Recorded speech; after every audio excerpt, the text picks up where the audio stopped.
Hey everyone, welcome to Prost with Peter. I'm Peter. I want to talk today about my top 5 priorities when brewing to make a great beer every time.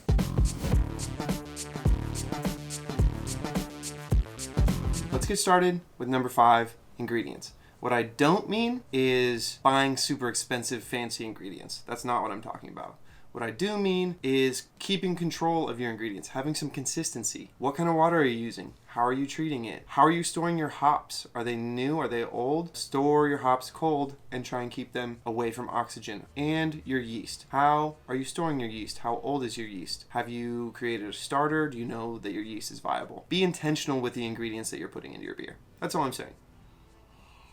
Next up on the list, number 4, is education. And I don't mean a formal beer education, although that is very cool if you're into that, but you're probably not here watching tips on YouTube. You probably know a lot more than me.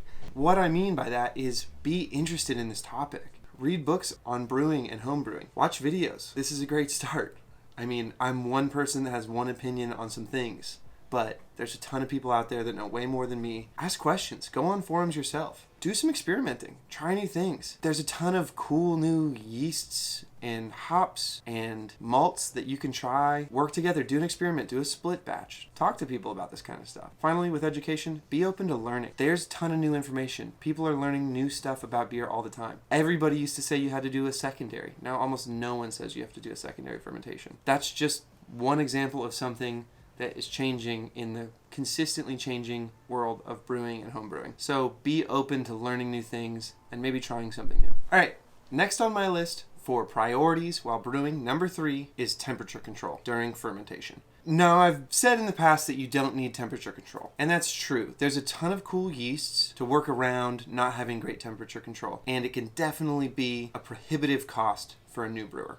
And I get that. I didn't start using temperature control right away, and I still think I was making pretty good beer. Once I got a few other things in my system dialed in, temperature control is what took my beers to the next level. When you're able, I think making the jump to getting a fermentation chamber is one that's well worth the money. Not only does it help you with your consistency and your control and your yeast health and all of those things, it also unlocks lagers for you, which are way hotter, maybe cooler, right now, than the milkshake triple IPA.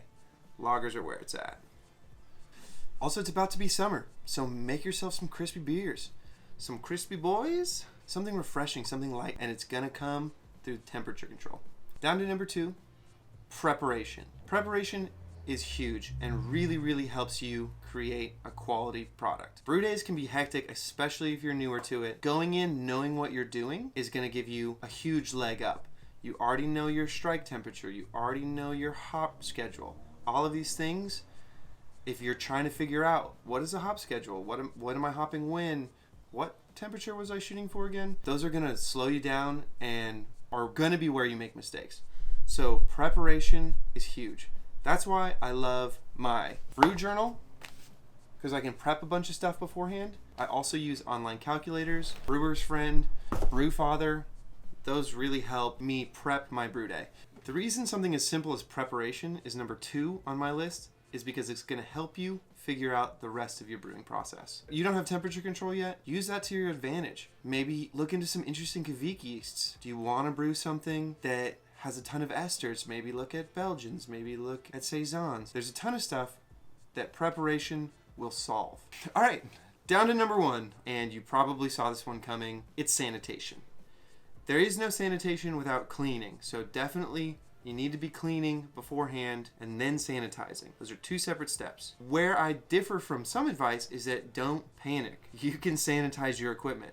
You can do it. I know you can. I'm sure you can. I've had very little problems with infection. I just use PBW and Star San. Pretty simple. I rinse everything after I'm done using it and give it a good soak in PBW when I get the opportunity. If that's not immediately, that's okay in my book. But you're going to want to clean pretty much everything in between every brew day, every ferment, every step of the process. Sanitation is a huge deal, and that's why everybody hits on it so hard. But it doesn't have to be challenging. It's pretty simple. Rinse your stuff, soak your stuff in cleaner. Then, when you're ready to use it, sanitize your stuff. It doesn't get more simple than that, but it is important. And if your yeast isn't the only microorganism that's getting into your beer, you're gonna have a bad product. So be intentional, be sanitary, clean your equipment, but just know that you can do it. Don't freak out. Just clean, and then sanitize, and then brew, and you'll have good beer. And you know what? If you don't have good beer, if you've been consistent, maybe you've been keeping a journal, maybe you've thought about every process, you've been educating yourself, you've been preparing, then you will learn from your mistakes, and you will make good beer next time. And in the meantime, be careful of bottle bombs.